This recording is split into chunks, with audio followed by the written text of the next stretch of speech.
Call to order the regular meeting of the Dickinson City Commission for Tuesday, January 6, 2026. Let the record show that all commissioners are present. First item this evening will be the Pledge of Allegiance.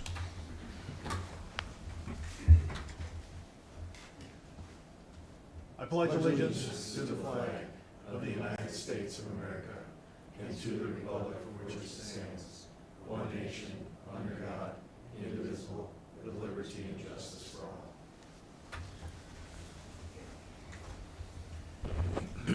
Thank you, everyone, for attending this evening.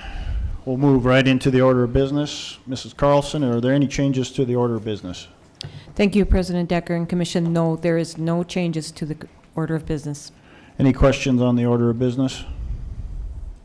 Not, I'd look for a motion. Mr. President, I move to approve. I have a motion to approve the order of business as presented. Second. With a second, any further discussion on the order of business? Hearing none, all in favor of the order of business as presented, state aye. Aye. Opposed, same sign. Motion carries. Next up is the consent agenda. Are there any items on the consent agenda that commissioners wish to discuss? There are no questions or discussion on the consent agenda. I'd look for a motion. Mr. President, I move to approve. I have a motion to approve by Commissioner Bear, Second. second by Commissioner Frederick. Any further discussion on the consent agenda? Hearing none, we'll vote. Dr. Bear, Aye. Mr. Frederick, Aye. Mr. Riddle, Aye. Mr. Murphy. Aye. Chair votes aye. Motion carries. We'll move right into administration and finance. Our first item this evening will be an abatement. The presentation will be done by City Assessor Dickinson.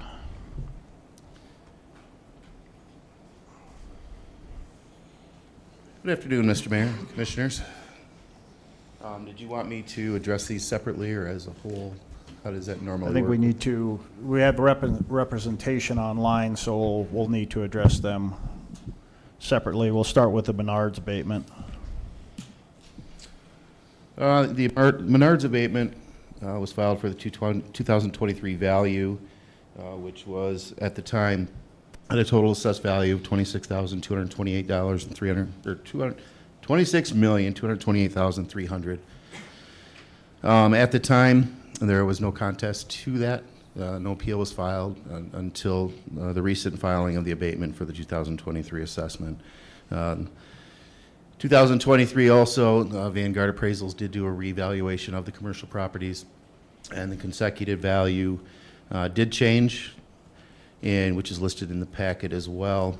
It went from that $26,228,000 value to a $28,930,000 value, and there was no contest on that as well.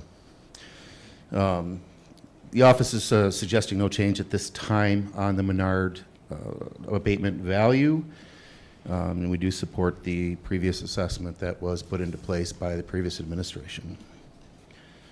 I have nothing further on that at this point unless you have questions for me. Thank you, Mr. Dickinson. Any questions for Mr. Dickinson? I see two gentlemen on the screen.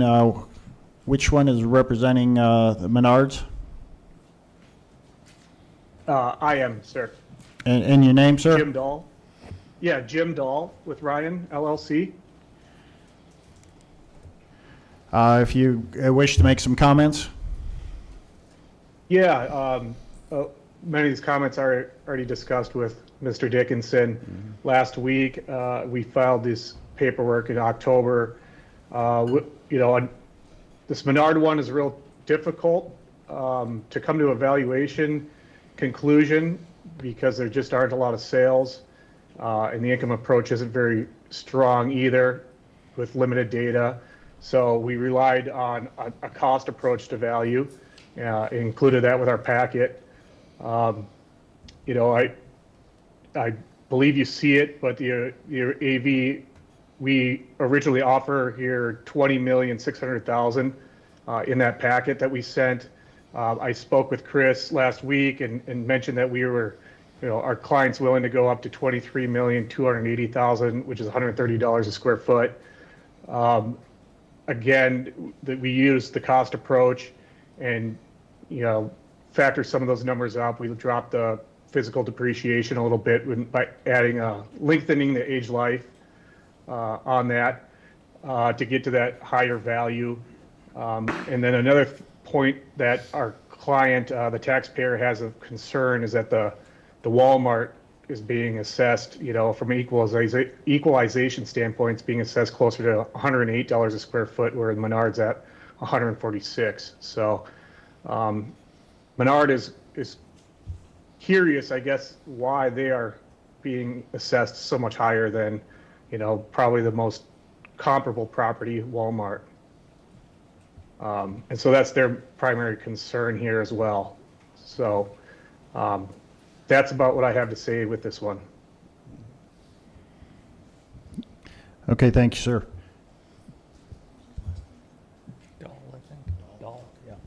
Okay. Mr. Dahl, you said that Menards is willing to go to $140 a square foot as a compromise? I mentioned $130 a square foot, which would be $23,280,000. Okay, $23,280,000.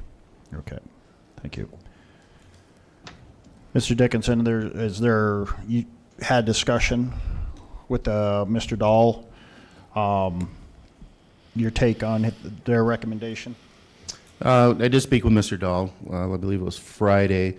This was after I had submitted my packet for the commission review at the time. I am not disagreeing in the fact that they're, as far as you're looking at the sales or market approach at that value, that you're just not going to find any sales of similar type of structures basically anywhere. So going back to that cost approach model, I think we're looking at a couple different ways, and our cost model, especially when you were looking at it back in 2023, would have been different than what Mr. Dahl was looking at the current time, at the data that was reflective of that year. As I said, it's one of those things that we would be very open to any type of objective changes that could be brought to the table on this property, but at this point I have not received any. I'm not completely disagreeing with him, but we were kind of late in the ballgame and having a discussion on this, which Mr. Dahl and I discussed on Friday. And I did advise him at that time and also today that we would be suggesting no change, and we would leave that up to the commission's decision on what we provided today. Okay, we're going to do some quick math here, looking at percentages. I do have to say that on my assessment breakdown, on which I believe is page 66 on the actual slide, that I had made a mathematical error where I listed $26,169, and it's actually the corrected value for the 24 and 25 was a $28,939 value. So that was a mathematical mistake on my part when I was entering the data into the paper, into the presentation, I should say.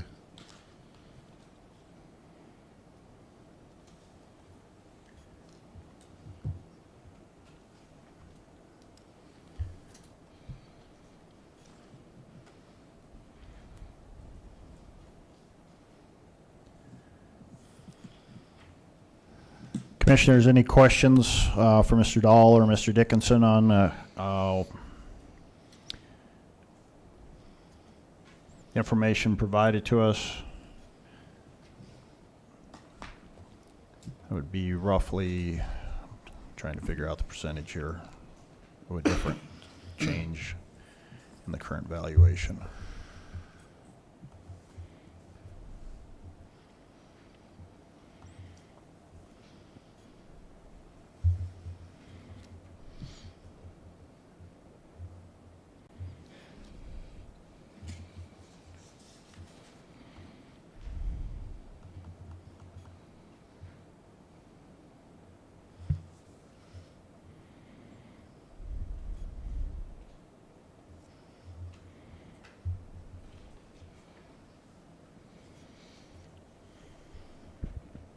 Any questions, commissioners?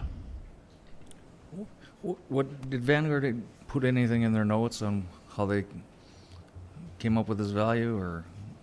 I have not found anything from Vanguard on the notes on that, except the consecutive assessment date, the 24 and 25 value, which there was notes on the reval for the commercial properties. But previous to that, the value, as you can see on the third page of this, had remained stagnant for basically 2023 back to, I believe, which would have been the original construction date. Fairly similar back to, I believe, 2013 on the data that I was able to pull off the first page of our previous year valuations. But 24 or 20, 22, 21, 20, 19 all remained very consistent within just a few $1,000s of the valuation. So there was no increase during that time frame. I guess my question is, we had a decrease in the land because of the excessive land allocation changes, that acreage. Correct. And then, in 24, but yes. then we had a 30% increase on the improvements to the property. I mean, to the actual structure, which went from 20 million to 26 million. So I guess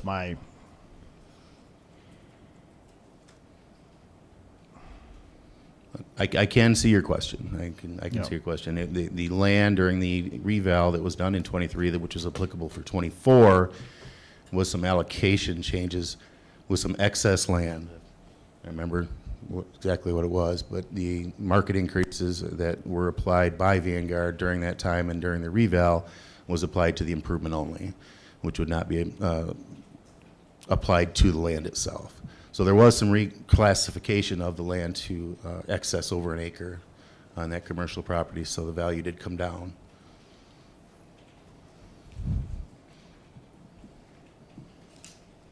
which we're also going to see on the Spartan Nash property.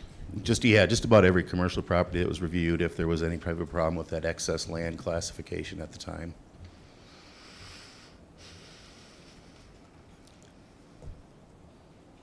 Well, Commissioners, I guess I'd look for any questions or comments or any motion.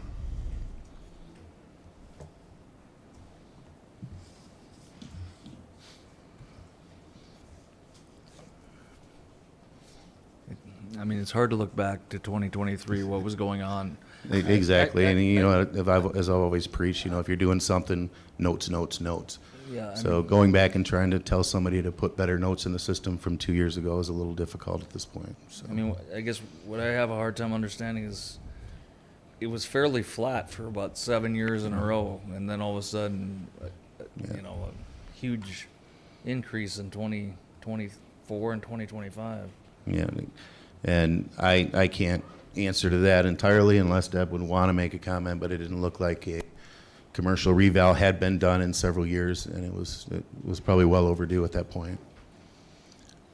You know, had they been done consistently, I think that, and that's no fault of anybody specifically, but I think seeing small increases, if it were done a little more consistently every couple years rather than 5, 6, 7, 10 years, let's say, you're definitely going to see a larger jump over a longer period of time, especially where the market was greatly fluctuating from, you know, post-COVID, during COVID and post-COVID. You saw huge market increases.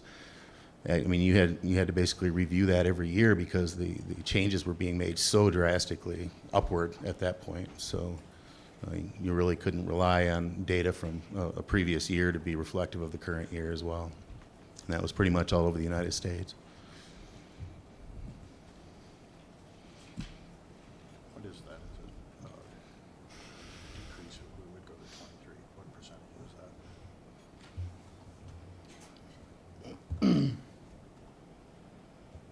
Six percent, somewhere there, yeah. 3 million and 20 million, 6%-ish. Yes.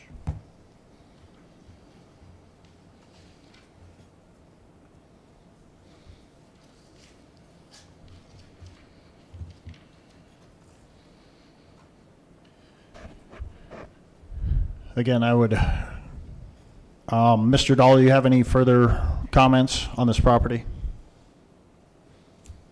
Just lastly, I guess I'll say that it was that 24 increase that really spurred Walmart's inquiry into this. And I think it's just they've been largely ignoring the assessment for a while and just kind of taking it, Menard. Largely ignoring it and just taking it for what it was. And the increase, they asked us to really take a dig into this. And that's what triggered reaching out on 23 while it was still available for discussion because they can't go back any further than that. So that's what brought us here today. But we're looking at changing the 24 value, right? I mean, 23 is... Incorrect. 23 value, yes, sir. 23 value, Well, the right. 20 And Mr. Dahl and I did have a conversation because I believe there will be future abatements or possible looking back into the 24 and 25 and eventually looking into the 26 value, hopefully prior to, actually getting to the point where an abatement has to be filed. So I believe Mr. Dahl, if he remains the communication factor with Ryan, that him and I will work at getting some of these numbers straight and have some confidence on both our sides that everything in our system is correct and equitable on all these properties. And what triggered it, Mr. Ryan? Because, I mean, the value is pretty flat for 23 back to 2019. So what triggered 23? Yeah, so, the 2024 value increased and 25, so it kind of was a red flag, I guess, for Menard. And so they started looking into this and said, well, what's been going on here? We haven't been looking at it. It's been, they just figured it was staying flat. And once they started looking into it and realizing that there was some inequity here with Walmart and that the numbers that they have don't support the assessment at all in any way. So that's when they asked us to look into it. That's where we sent that offer at $20,600,000. And like I said, they're willing to concede and go up and maybe meet halfway or close to halfway here.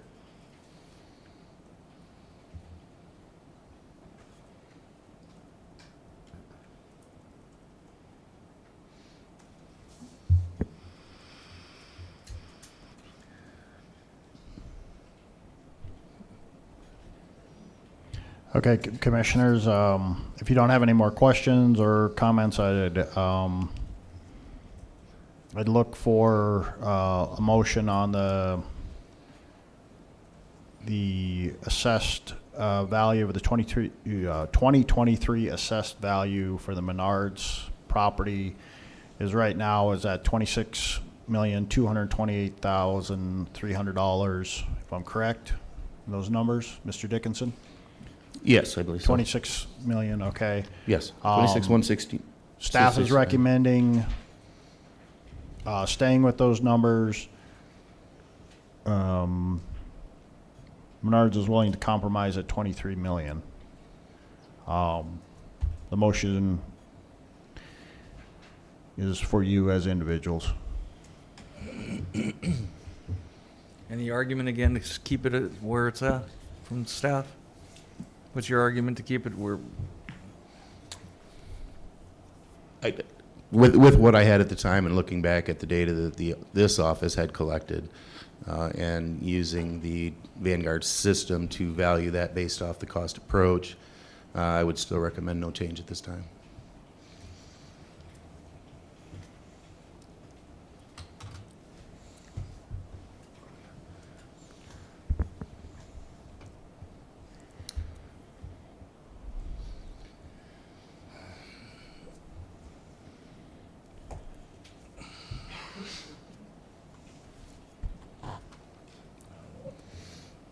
What if we go halfway between the two numbers? The motion is up to you. We just we have to look at whatever percentage you think would be a valid percentage. I think we're figuring they're figuring Mr. Dahl, your percentage now is about a 6% reduction. I I think it may be a little higher than that. 12%. I think it's closer to 10%. 10%, is what okay. Yeah, $130 a square foot is about a Yeah. 10% reduction, 10 or 11. 10 or 11, okay.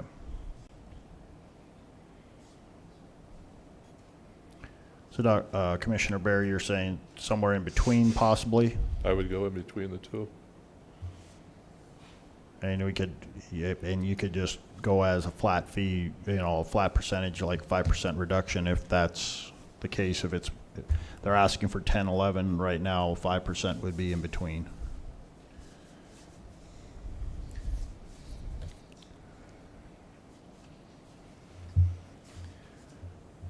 Any other thoughts, commissioners?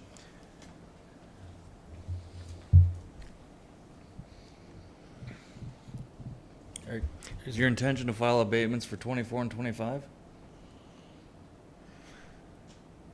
Mr. Dahl? We'll have to speak with Menards about that, but I certainly believe so. Well, maybe not file abatements, but have discussions about it informally to try and, solve it at that point. Like I said, We hope not to be in front of the council again. I'm still trying to understand what triggered it, because if I look back, your history has been about 26 million going on 1, 2, 3, 4, 5, like 7 years in a row. And now all of a sudden you think it's worth 23 after you've been paying 26 for 7 straight years? Yeah, like I said, it had largely been, ignored by Menards. 26. And that's why they brought us in to discuss it with them and basically get serious about it. And like I said, they started looking into it because of the increase. And 23 is the only year they could go back to. And that's why that's where we're starting. The prior years, they couldn't go back and argue or, appeal, if you will.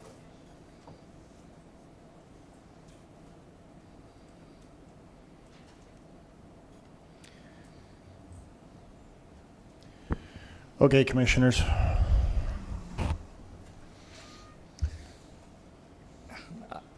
Personally, I'd make a motion for no change on the 23, and I would be more apt to considering something on the 24 and 25. But since they've been paying in that $26 million range of total value for the last 7 years, and just coming forward now, I believe that my motion would be no change for the 23 year. Okay, follow staff's recommendation.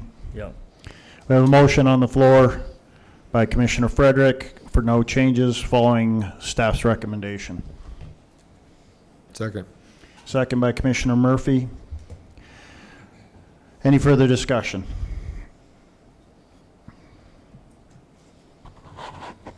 Hearing none, we'll vote. Mr. Frederick? Aye. Mr. Murphy? Aye. Dr. Bear? Aye.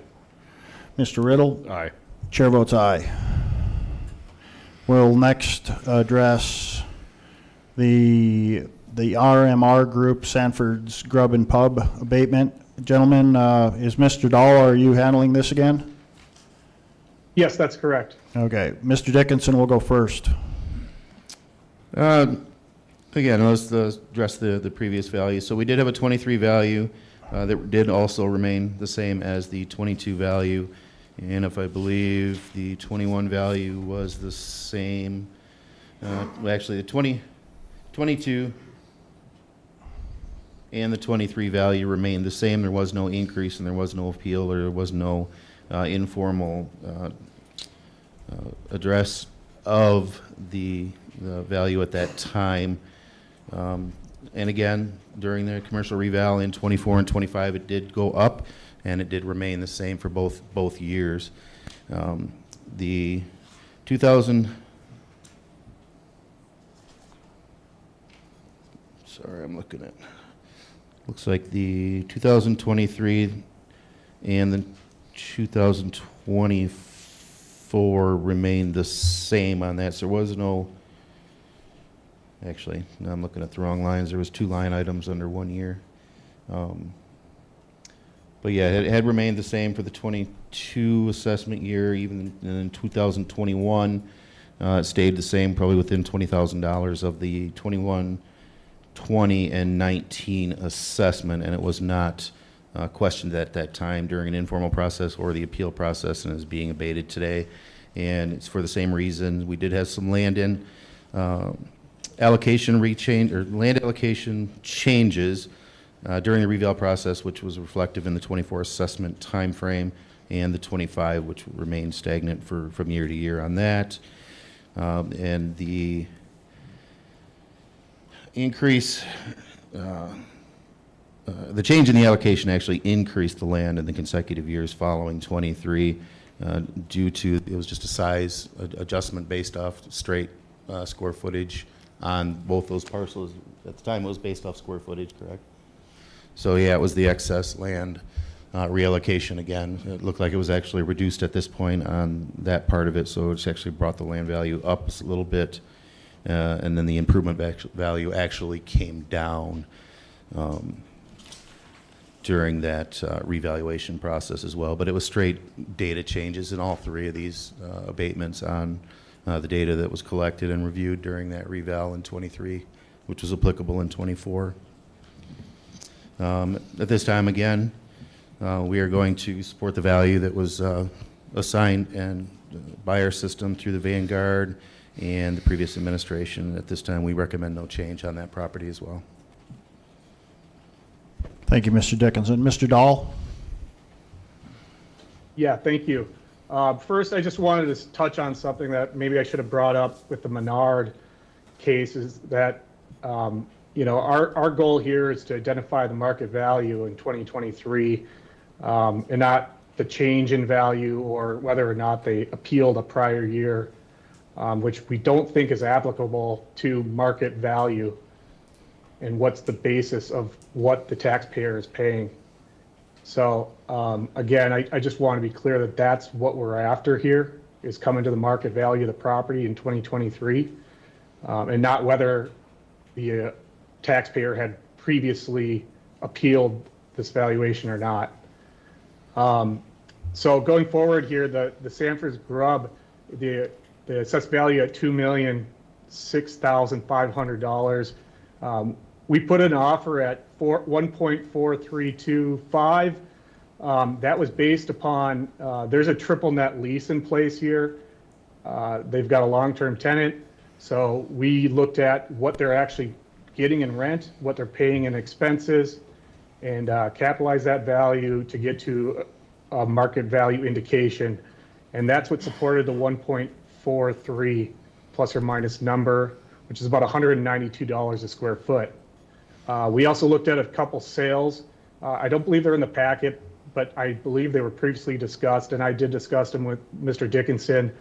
There was that Perkins sale in January of 23 at $177 a square foot. I believe that was eventually raised, but that's probably the best data point we have. And now I agree that that's an inferior property, so something higher than 177 makes sense, but I think it's a good data point. Other than that, we went outside of Dickinson and looked at Minot. There was a Ruby Tuesday that was built basically within 2 years of this property. This property was built in 2003. Ruby Tuesday was built in 2001, and that sold for $168 a square foot. And then we looked at Williston, had the Outlaws there sold. That's a much newer building. It's 2013 build. It is sold for $251 a square foot. And again, the assessed value right now is $269 a square foot.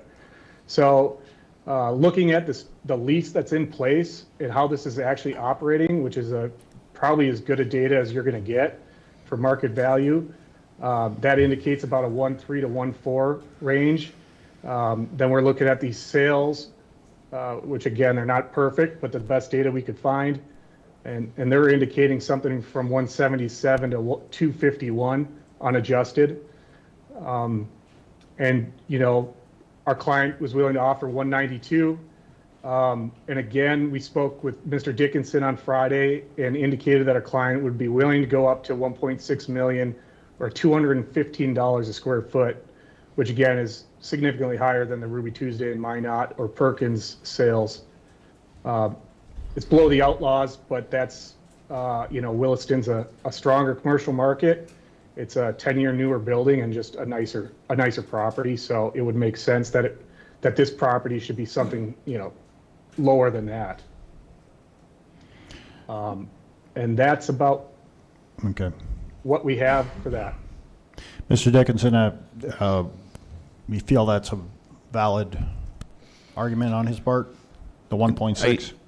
I do feel that it's a valid argument on this one, but I would like to maybe correct on something Mr. Dollitz just said, was that I am not questioning the fact that, we should be getting to market value, but I think Commissioner Frederick had also hinted towards the fact that, Mr. Dahl has stated that these clients have not shown any concern over that 24. That's why I was pointing it out. This was not contested in a timely manner following that assessment date. So I wasn't downplaying anything that he was saying at the time. I'm just saying every taxpayer has the ability to file, or to come talk to the assessor's office and file, go through an informal process and maybe correct any value at the time it was presented. So it was not downplaying anything he said at the time. I see he came back with that, but it's definitely a little more difficult to go back a couple years, try to recreate a market scenario, as he stated. With some of these properties, especially Menard, finding sales is very limited for similar type properties, and that was our way of looking at it. Originally saying no change to the property, because I still believe that the previous administration had looked at all the data that they did have at the time, and with the system that we used, did generate an accurate value based on the data that we had. So.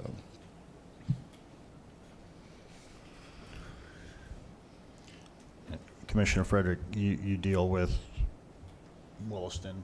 You market there comparable to ours, or?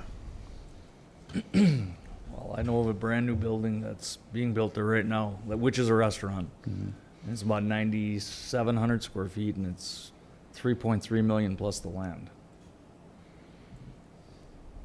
And you figure depreciation over time into that, and we're probably close to, with our system generating that depreciation rate, we're probably pretty close to where this should be at the time. And that building will open next month. I mean, Yeah. So at the time this was created through the system, it was just based off of the data that was entered, and not knowing the thought process behind that market application moving into 23 from 22, but there was no change at that time. I mean, it's just so hard. I mean, I understand they've submitted some information, lease rates, but to look back at 2 years ago or 3 years ago now, to determine what the market value was at this time this was done is almost nearly impossible. I mean, you're throwing a dart at a dartboard here. So Yeah, and moving forward, I'm definitely going to ensure that our notation system within our software is definitely increased when it comes to the provider of Vanguard. So, going back and seeing some of the work that the commercial appraisers had done that work for Vanguard, as I think Deb can attest, very limited information and notes on process, especially moving into 24 after that commercial reval. I mean, the biggest concern for me on this one is, the 24 and 25 seeing that huge, almost 100% jump in the land cost with absolutely no reason.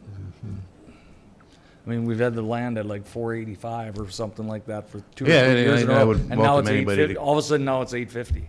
Yeah, I would welcome anybody to come in and see how the system generates based off that excess land classification, but you really have to look at the way the system has been set up, the way the state of North Dakota has also set it with the way the excess land over, I believe it's 1 acre, right?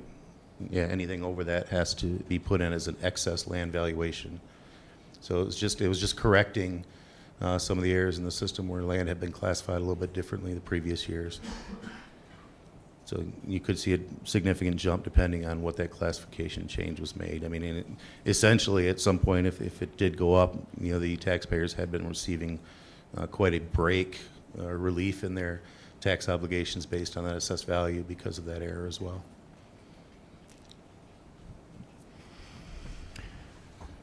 Mr. Dahl, you have any further information? I guess I would just point out that as far as Williston goes, their market is significantly stronger, which is proven by the fact that they've got a restaurant that was just built and is about to open, whereas Dickinson had one, the Perkins, just torn down. I mean, I think it's pretty good market evidence that this is not the same, and that Williston's doing quite a bit better in that regard. That's all. We got a TJ Maxx in the Hobby Lobby. They don't.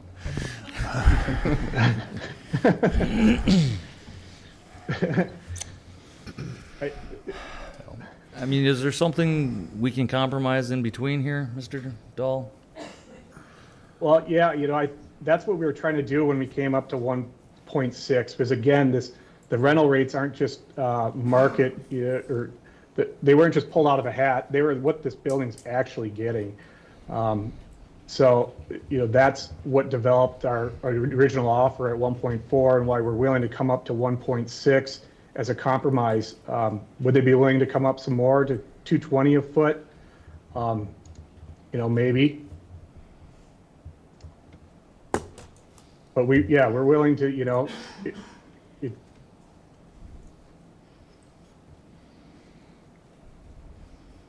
I'm thinking like in the 1.7 number. Yep.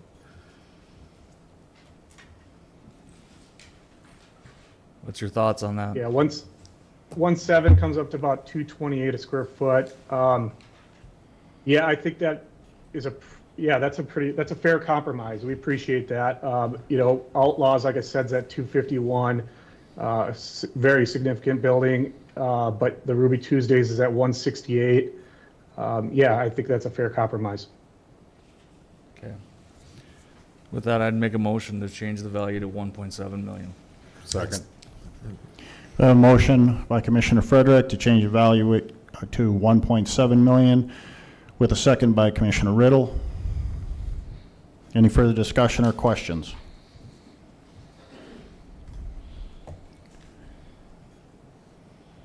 Hearing none, we'll vote. Mr. Frederick? Aye. Mr. Riddle? Aye.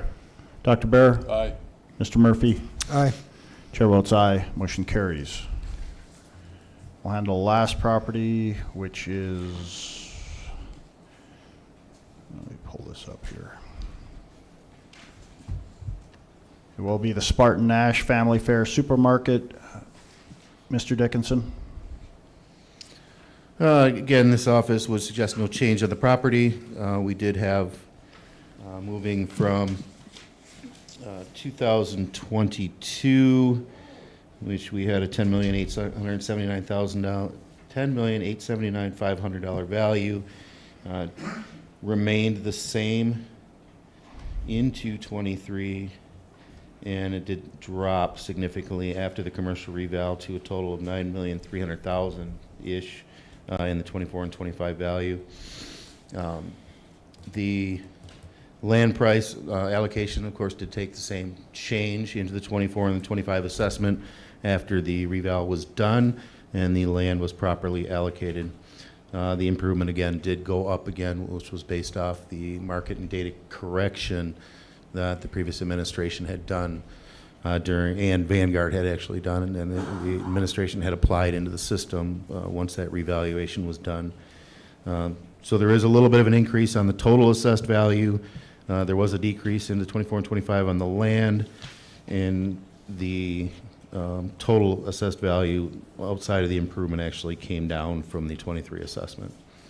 So that was solely based off of that reval, no other reason. And again, the previous assessed value had remained in that $10 million range going back to 2019, which is actually a decrease from the 2018 assessment, which was remained in that $11 and $12 million range from 2015 at time of construction up until that first change in 2018, which was actually a decrease. There's been some fluctuations up and down with this property over time, and then once again the value was not looked at, questioned, or reviewed by the office until the commercial reval was done in 2023.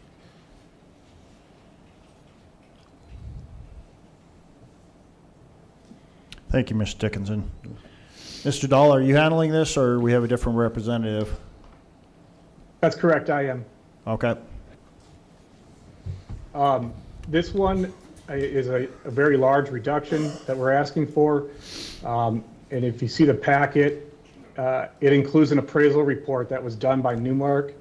And they're a highly reputable national firm. This is what they do all the time. And that's what triggered this appeal, is that they got a valuation done for financing that came in at $5,630,000, where the assessed value is at $10,879,500. So it's a significant difference, and we are very aware of that. And that's why our client, the taxpayer, was extremely, let's just say they were pushing us hard to get in front of the board here and talk to you about this. We included the entire appraisal with our offer, which was at 5.8, which is higher than the appraisal. Our offer was at 5.8 million. We spoke to Mr. Dickinson on Friday. We told him that we'd be willing to go up to $120 a foot, which is 6.36 million. Actually, I don't believe we did mention that to Mr. Dickinson on Friday. I take that back. We were talking about staying at that 5.8 number. But Correct. internally, our office, we discussed it, and we're willing to go up to $6,360,000, which is about $120 a square foot.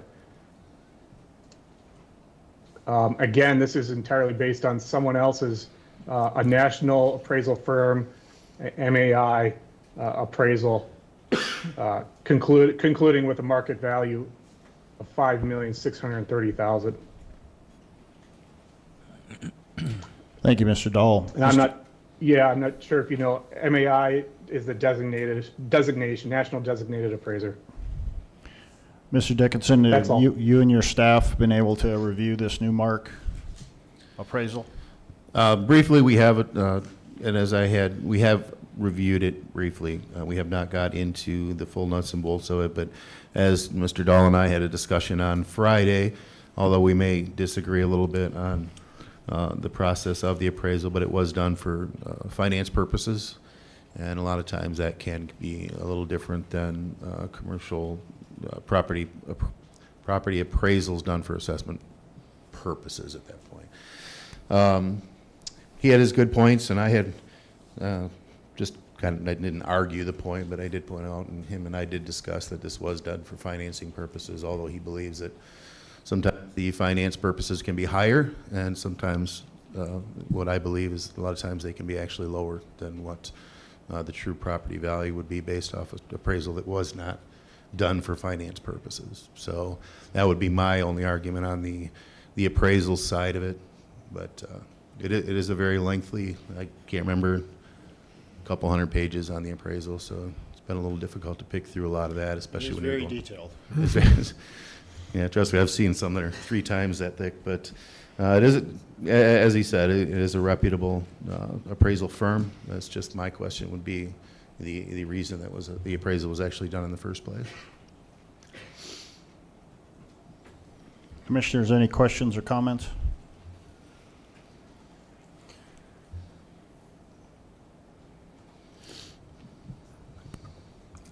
And Mr. Dahl's offer from the original from 5.8 is up to 6.36 million on this property. I think we have it assessed at a little under 10 million, if I'm correct. Yeah, for the 2023, it was, I believe, 10,879,500. Okay. And it did come down It to did come down to a little over 9 million in 2023 and 24. Mr. Dickinson, why is there such a, in the land values, why is there, between the Menards property and the Spartan Ash property, why is there such a difference when they're relatively close to each other, that the land values from 24 and 25? It should be solely based off size. Okay. Yeah, size of the parcel itself, based off the square foot pricing.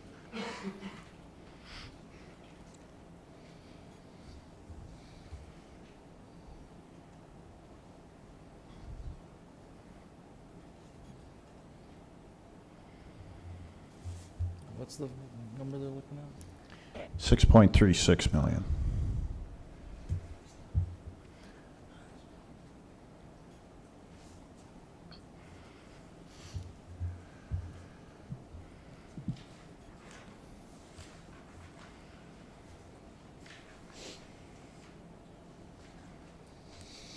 And we're at 10.8 million, so.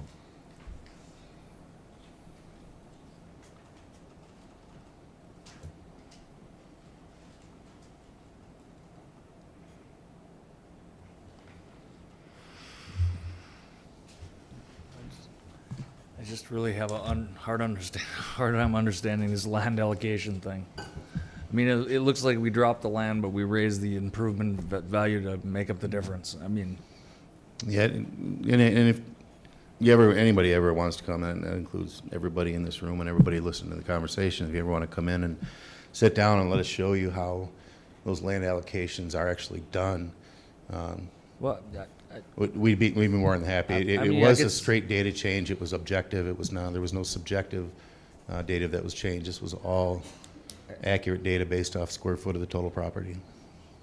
and I get that. I just, how do you go from 5 million to 1.5 million in 1 year? Data correction. What could be wrong with the data of that? The previous year's assessments on the land itself were incorrect.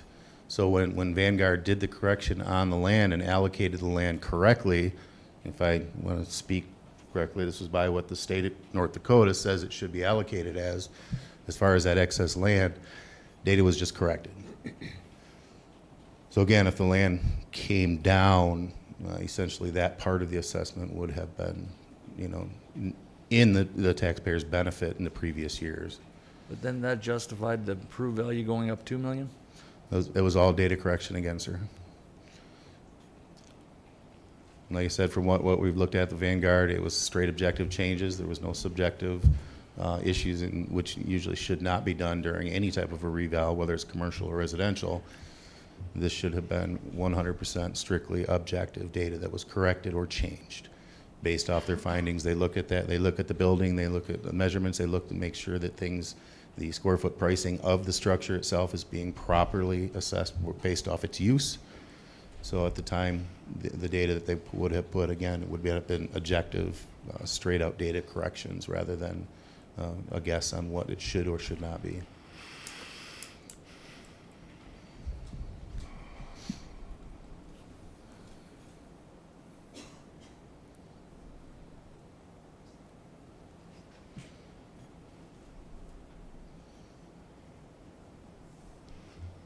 I guess, again, I would ask Mr. Dahl if there would be something of a compromise in between the 10.8 and the year 6.3 that you would be comfortable with. Oh, yeah, it's 10.8, sorry. Yeah, the 6.3 is already 11% higher than the assessment, but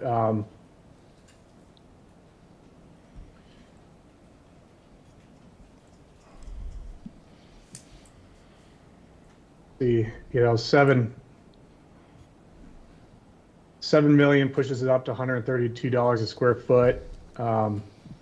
It's a nice round number, I guess. It's the reason I pull it out, but it seems to be a pretty significant compromise over the $132 a square foot when the appraisal came in at $106 a square foot. Seems like a reasonable compromise.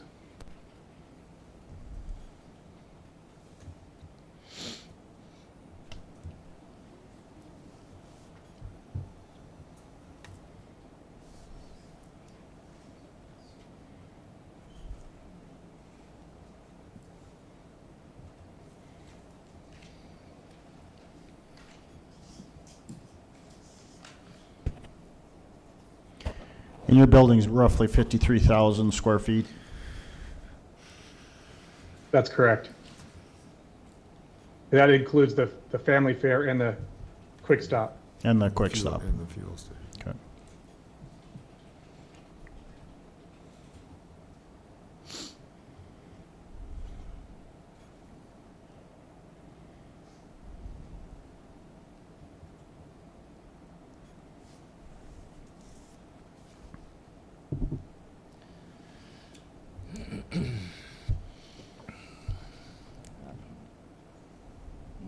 I'm struggling with this one. I understand the appraisal. I understand your opinion on the appraisal for financing. They sometimes banks are fairly conservative on the value when they're financing something. I mean, I just look at the history here again. I mean, this property's went from 12 million in 2015 down to 9 million in 2025. So it's seeing, it's actually, the value's adjusting. I just can't believe that we were off this far all these years. I mean, there's got to be some data that points that our value was correct over these years. And obviously, Well, the when thing we is- had the reval, it's been corrected in 24 and 25, so. Correct, and like you said, the overall assessed value, when it comes down to it, is what they're ended up paying taxes on. So you have seen a total decrease. Whether there was a large change in the land allocation itself, the overall assessment has still remained consistent or actually come down over that time frame. So even the changes done during the reval, actually, even though they were significant, let's say on the land, reflective in the overall assessment has still come down in a market that it's surprising that number is actually where it is at this point.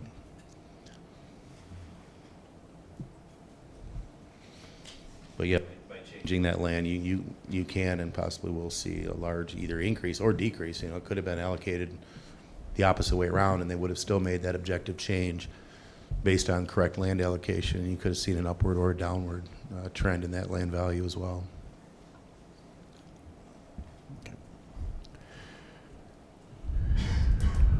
Mr. Frederick, do you have any more comments? Motion? Yeah, with that, I would make a motion to go with staff's recommendation on value and leave the value unchanged. We have a motion to leave value unchanged upon staff's recommendation. I'd second that. Second by Commissioner Murphy. Any further discussion? Hearing none, we'll vote. Could Mr. I- Frederick? Could I, Mr. Dahl? yeah, I would just like to say, we have we have an appraisal that exists in a time capsule from 2023.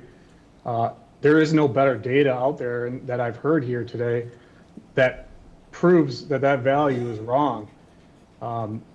That's at 5.63 million. We're willing to concede 20%, which regardless of what the appraisal's intended purpose is, intended use, there's no, it's hard to say that they're off by more than 20%. So even if they're off by 20%, that's a compromise to $7 million. I would say the benefit has been to the city of Dickinson and the county in that they've been getting more in taxes from this property than they likely were entitled to, as far as this has been overassessed. And now that there's an appraisal to prove it, I don't see that there's any better data than what's included in this appraisal, with an appraiser, unbiased, and working for a third party. So again, the data is the appraisal, and we're willing to compromise 20% above that. If you want to go to 25% above that, we can do that. But to do no change, I think is not right, and it's not right for the taxpayer. All right. Thank you for your comments, Mr. Dahl. Can I just ask a Thank question, you. Commission?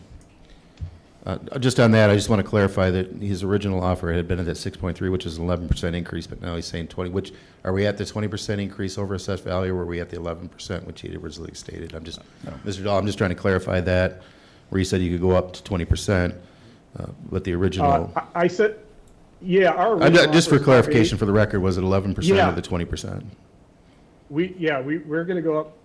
I said we were willing to go up to 25% higher. But our offer that we last spoke of was $7 million, which is 20%. So Okay. I believe, Okay. Well- that's about 7.5. I have a motion on the I table just- unless the commissioner wants to rescind his motion. Okay. Let's rescind it. We'll start this over. I'll rescind my motion as of right now. So, what number are you proposing, Mr. Dahl, exactly? And is that 25% of the appraised value? Yeah, we will propose $7.5 million. That's 25% higher than the appraised value, which should cover way more than any error, from an appraiser.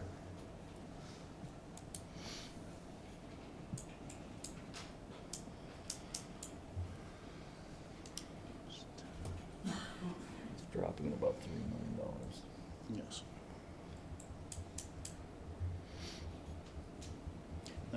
That's essentially the property change. If you look The at land that. change. Yeah, the land change. Anybody else have any thoughts on this? I would like the 25.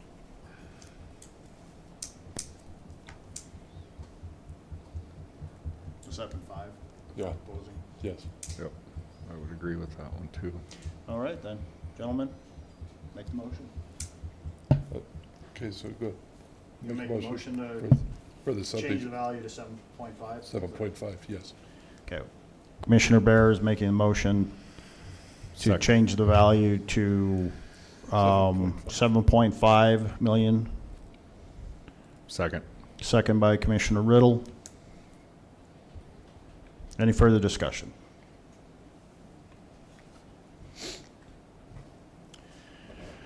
Hearing none, we'll vote. Dr. Bear? Aye. Mr. Riddle? Aye. Mr. Frederick? Aye. Mr. Murphy? Aye. Chair votes aye, motion carries.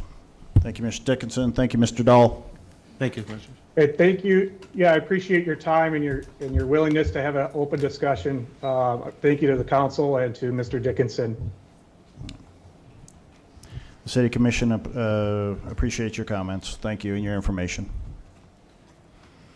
All right. I know.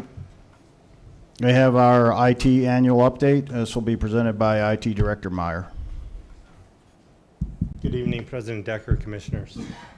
Before you, I have a brief update of kind of our projects over the course of 2025.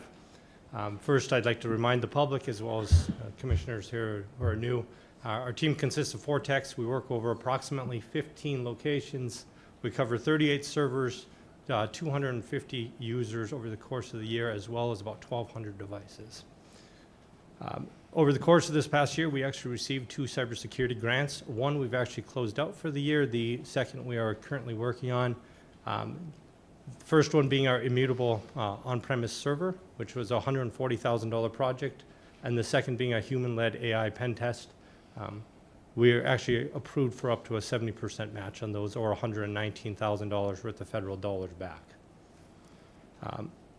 Since 2018, many of you know we've worked on what we call Access U, which is our internal employee portal, which also encompasses our timekeeping module. Over the course of this past year, we actually added on several public works modules centered around our commercial databases and our e-tickets. We've also added an onboarding aspect to assist HR in kind of streamlining that process. And then we've been working on a PD training passport to supplement on top of their PD training module that we built a couple years back. We also began a hardware initiative. So we built out our own custom time clocks, calendar screens, a safety day counter, as well as a help desk kiosk on that. And with that, as we look back and we kind of compare it to the software that we've replaced, annually we actually save approximately $35,000 for just the timekeeping portion, and about $6,200 a year on the evaluation module that we built on that. We estimate the lifetime savings on this project of almost $260,000. With that, because we needed hardware modules, we actually began a 3D printing initiative last year. We designed out our time clocks. We've designed about 15 different time clocks that are deployed throughout the city. The hardware cost on them, we've actually brought it down to about $5,200 for those 15. In comparison, for anybody that doesn't know the history of that, in 2018, the Kronos time clocks were costing about $3,000 per time clock, and we had spent about $6,000 on those. It allows us to do custom design hardware, as well as kind of build it to the City of Dickinson branding and design. As we stepped in through 2025, many of you know we took over the DMV. IT played a part in that. We built out the network there. We worked with the state of North Dakota, so it was a very large project in July. And then we integrated that as well into our Access U project so that the state credentialing actually works with it as well. On top of that, at the same point in time, we were actually running the installation for the Cradle Points and the network hardware for the EMS project. I know several of you were there that night as we kind of hammered through the ambulances and put the hardware in ourselves. So we did all that work in-house instead of actually subbing that out to a contractor. Most of the community knows, of course, the North Dakota Department of Transportation replaced the intersection lights throughout town. With that project, we actually added 15 cameras throughout the center of downtown. That aids the public safety in investigations as well as just overall traffic regulations. With the siding project that actually went on over at the Broadway building, we actually went through there. We re-cameraed that building. We tore out a lot of the old telecom that has existed for probably 30 plus years. And we actually rewired that building as well to bring it up to a modern spec.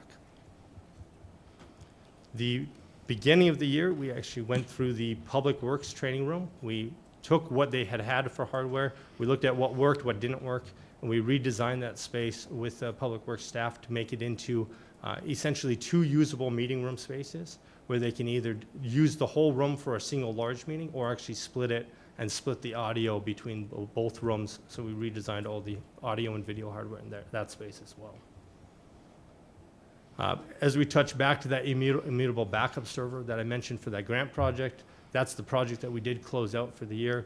We received about almost $80,000 back on that project, bringing the city cost for that server down to about $35,000 for the overall piece in that. The reason why we didn't use the full 140 is when we bid it out, we actually were able to get a bid around $113,000. It's actually new for me getting bids anywhere from that $113,000 all the way up to about $600,000 for the same project. So it was nice to see that come, 1, within budget, and 2, be able to take and get those dollars back from the feds. As a kind of a closeout for this, we also upgraded our network core this year. We've gone through and migrated to an upgraded router, but in that process, we also went through and reconfigured and reset up all the different network ports and configurations for 100 plus switches, as well as all of our access points throughout the city. Any questions? Thank you, Mr. Meyer. Any questions for Mr. Meyer on the IT annual update? Nice work. Thank you. No. You guys should getting stop. like AI to replace all of us now, or what? We'll try not to. There's 5 robots sitting up here. Yeah. All right. I guess we'll move into, you got We a got the Microsoft Microsoft. contract for us. Yes. So this is our 3-year agreement with Microsoft. This covers the licensing for all of our servers, for our SQL databases. This year, of course, it also covers the SQL database for the SCADA project, all of our desktop Windows licensing, our Office licensing, and then all of our in the cloud Office 365 licensing as well as the licensing that allows users to connect to servers to really sum it down. It is approximately $286,000 over the course of 3 years, right around $95,000 per year, and it is within what we've budgeted. Thank you, Mr. Meyer. Any questions on the Microsoft contract? Not, I'd look for a motion on this contract. Mr. President, move to approve. We have a motion to approve by Commissioner Riddle, Second. second by Commissioner Murphy. Any further discussion or questions? Hearing none, we'll vote. Mr. Riddle, Aye. Mr. Murphy, Aye. Dr. Bear, Aye. Mr. Frederick. Aye. Chair votes aye. Motion carries. Thank you. Thank you, Mr. Meyer. Thank you. We have a actuarial services statement of work, and this will be presented by Deputy Finance Director Greenwood. Welcome. Good evening, Mayor Decker and Commissioners. Included in your packet for approval is a statement of work from Gallagher for actuarial services to be performed in 2026. The scope of services includes preparing a report of the fund valuation for each of our pension plans. These services are required to calculate our net pension liability, which is the value of our projected benefit payments to employees. We have 4 separate plans to be evaluated. We We have our City of Dickinson employee plan, the police plan, part-time firefighter plan, and the OPEB plan for post-employment benefits. Gallagher will provide individual benefit statements for all active members and will assist with audit support if needed. The proposed fee is $41,400, which includes an updated census for OPEB that's required every other year. So aside from that extra fee for this full report, the increase is about 3% over last year's fee.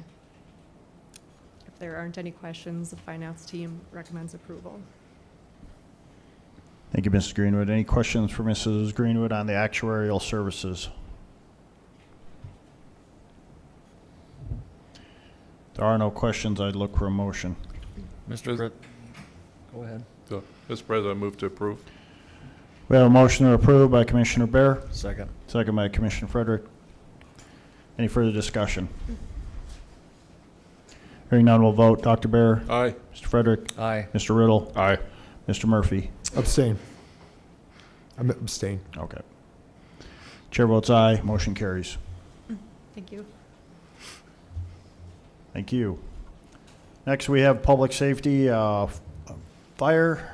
We have a Chapter 18, 2024 International Fire Code. This will be the second reading of Ordinance 1844. Good evening, Mr. President, Commissioners. This is just the second reading of the code adoption for Chapter 18. Again, it's for the International Fire Code, which will align the City of Dickinson with the state fire code and building code and ICC codes. There are no changes since the first reading. No, they had no changes or Okay. comments. Any questions, Commissioners? Even though the slide says public hearing, we had the public hearing already, so Correct. didn't get update on the slide. So, any questions? If not, I'd look for a motion. Mr. President, I move to approve. We have a motion to approve by Commissioner Murphy, Second. second by Commissioner Bear. Any further discussion? Again, this is ordinance 1844.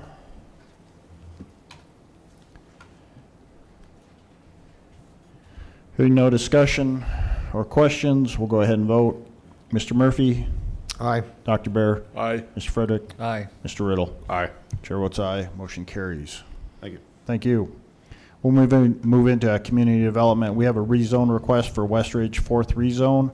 This will be the second reading of ordinance 1845, and this will be presented by City Planner Burchak. Good evening, Commissioners. Natalie Burchak, City Planner. So the applicants are requesting the approval of a zoning map amendment from general commercial or GC to medium density residential or R2 for Lot 1 of Block 6 of the Westridge Second Edition subdivision located within the City of Dickinson.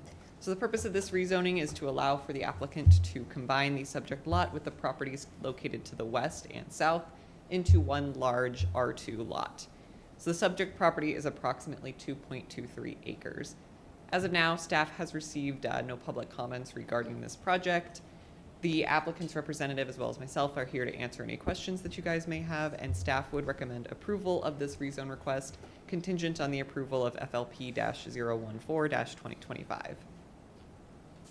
Thank you, Ms. Burchak. Any questions on ordinance 1845, the rezone request for Westridge 4th? There are no questions. I'd look for a motion. Mr. President, move to approve. We have a motion to approve by Commissioner Riddle, Second. second by Commissioner Murphy. Any further discussion? Hearing none, we'll vote. Mr. Riddle, Aye. Mr. Murphy, Aye. Dr. Bear, Aye. Mr. Frederick. Aye. Chair votes aye. Motion carries. Thank you. Next up, we have the final plat of Westridge 4th Edition. Ms. Burchak? Thank you, Commissioners. So the applicants are requesting the approval of the Westridge 4th Edition Final Minor Subdivision, being a replat of all of Block 6, all of Block 7, all of Block 8, all of Block 9, all of Block 10, 11, 12, 13, 14, and 15 of the Westridge 2nd Edition subdivision located in the southeast quarter of Section 36, Township 140 North, Range 96 West, within the City of Dickinson. So according to the applicant, the purpose of the subdivision is to combine the existing residential and existing commercial properties into two separate lots in order to reduce the total tax burden paid paid for the property. So the proposed subdivision is approximately 86.49 acres. As of now, staff has received no public comments regarding this application. Myself and the applicant's representative are present to answer any questions you guys may have. Staff would recommend approval of this final minor subdivision contingent on the approval of REZ-011-2025. Thank you, Ms. Burchek. This is Resolution 01-2026. Any questions, commissioners? If there are no questions, I'd look for a motion. Move to approve. We have a motion to approve by Commissioner Frederick, Second. second by Commissioner Riddle. Any further discussion? Hearing none, we'll vote. Mr. Frederick? Aye. Mr. Riddle? Aye. Dr. Bear? Aye. Mr. Murphy? Aye. Chair votes aye, motion carries. Thank you. Thank you. We have a pavement management data update contract amendment to the MDST. This will be presented by Engineering Community Development Director Skolacek.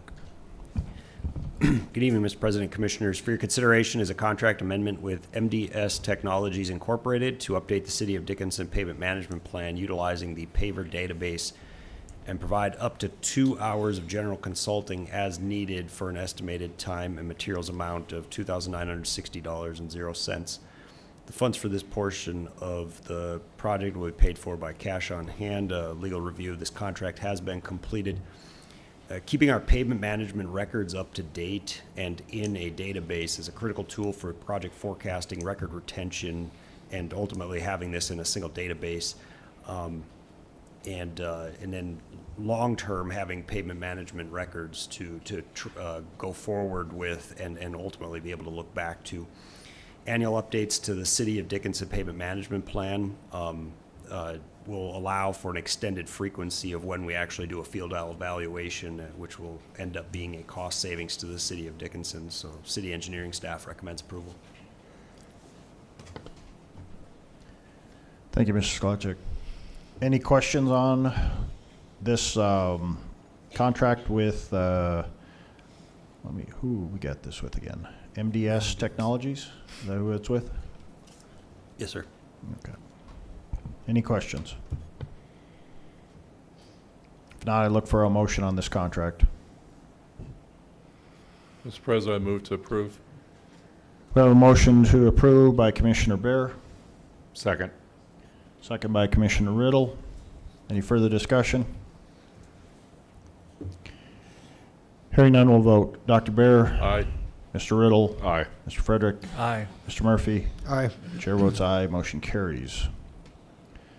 Next up, we have an asbestos abatement bid tabulation for 22 South 10th Avenue West. This will be presented by Code Enforcement Officer 2 Stewart. Good evening. Code Enforcement Officer 2 Tiffany Stewart. The demolition of 22 South 10th Avenue West was approved in May of 2025. At the October 7th, 2025 meeting, a bid was approved for the demolition of the property. Following that approval, the required asbestos inspection was completed and the property came back positive for asbestos. Therefore, we had to update and put that out to bid to receive bids for the asbestos abatement specifically. We received 2 bids. They were opened publicly on December 17th, 2025 at 2 p.m. at City Hall. The City of Dickinson Building Codes Department recommends moving forward with the low bid from Integrity Environmental of $4,150.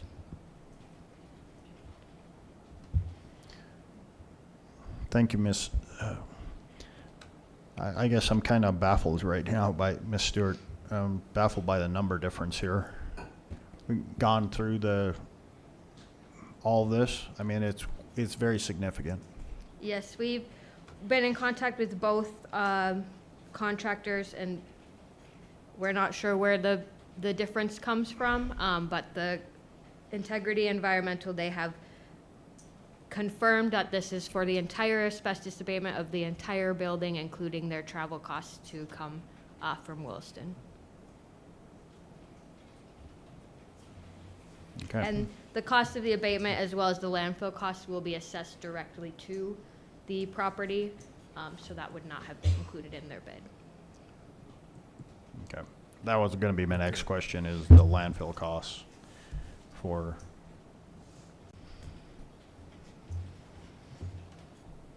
Any other questions, commissioners?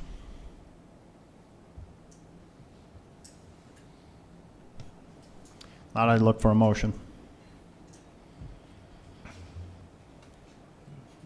Well, it's quite a difference, but You could confirm that that has been brought up. Yes, correct. Okay. I mean, Mr. President, I move to approve. A Yeah. little bit. I'll second that. Motion to approve by Commissioner Murphy, second by Commissioner Frederick. Any further discussion or questions? And my only comment would be that it is so significant. The transportation, the disposal, Yep, we did, that has all been discussed with environmental, or, yeah, Integrity Environmental, and they confirmed that that is the correct number. There was no error in their bid, and that is what they have been put Okay. to suggest. Well, we have a motion with a second. Any further discussion or comments? Hearing none, we'll vote. Mr. Murphy, Aye. Mr. Frederick, Aye. Dr. Bear, Aye. Mr. Riddle. Aye. Chair votes aye. Motion carries. Thank you. Thank you. Gonna have to have her start bidding our street project. What else do they do? What else do they do? All right, we have our monthly report by Engineering and Community Development Director Sklachik. Good evening again, Mr. President, Commissioners. So the monthly report is a bit of a year in review. So as you look at some of the data, most of it's basically based on the entirety of the year of 2025.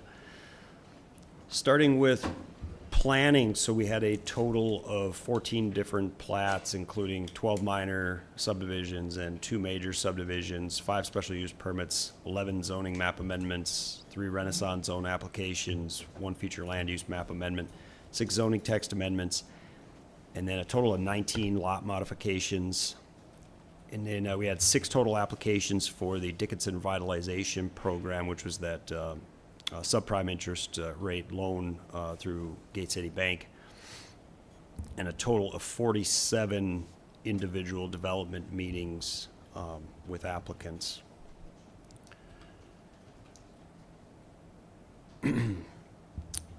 As far as building and codes, we have the total number of building permits that were paid and picked up, both the total number of permits as well as then the other table shows the fees for those permits that were paid and picked up.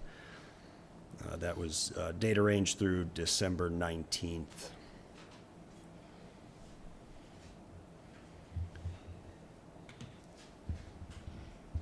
Jumping ahead to engineering, so those projects under execution are through construction, so we ultimately moved up those projects that have been bid and that are planned to move ahead in 2026. And then showed progress complete. We just recently completed the street lights, finally received the street light poles for the Sims project, so matured that ahead and showed that as 100% complete. So it was an active year throughout the construction season, and good to see a number of things getting done. Then moving ahead to those projects that are in engineering. So we had a number of projects move ahead onto the list that were approved with the 2026 budget. All of these have gone through the RFP process, and we anticipate having a number of these on the January 20th City Commission agenda as far as task orders and contracts to move ahead. Starting to make progress on a host of different projects, looking at the 27 construction season as we are wrapping up engineering and design and putting projects ahead for bid readiness for the 26 construction season, and trying to get everything closed out from the perspective of financial closeout and those kind of things from the 25 construction season. So a lot of activity ongoing.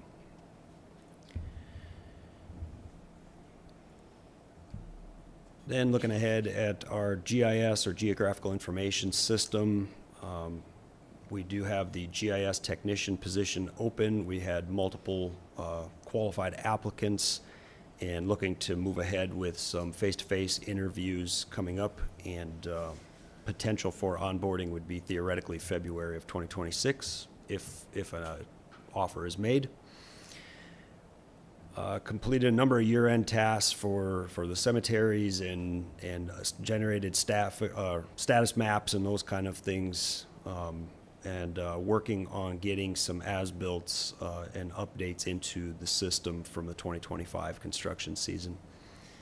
And then we're making good progress with our engineering technicians on a lot of historical as-builts and different service lines and those kind of things, getting things updated in the system for the up-and-coming projects.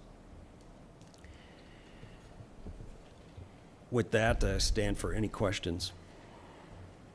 Thank you, Josh. Any questions? It looks like we're going to have a very busy next year, which is, it's always good. That's progress, and we're getting a lot of things done. So I appreciate all the hard work you and your staff are doing, as well as everyone else in the city.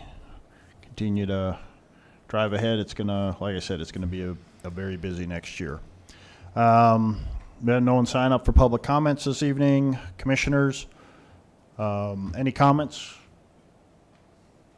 Just wishing everybody a happy new year so far. So we'll just keep at it, and I'm looking forward to this summer. State of the City's coming up beginning of February. So make sure you get signed up through the chamber if you want to attend the State of the City. I think it's the first Thursday in February, if I'm correct. So, commissioners, if you don't have any other comments, I'd look for a motion to adjourn. So moved. We are adjourned.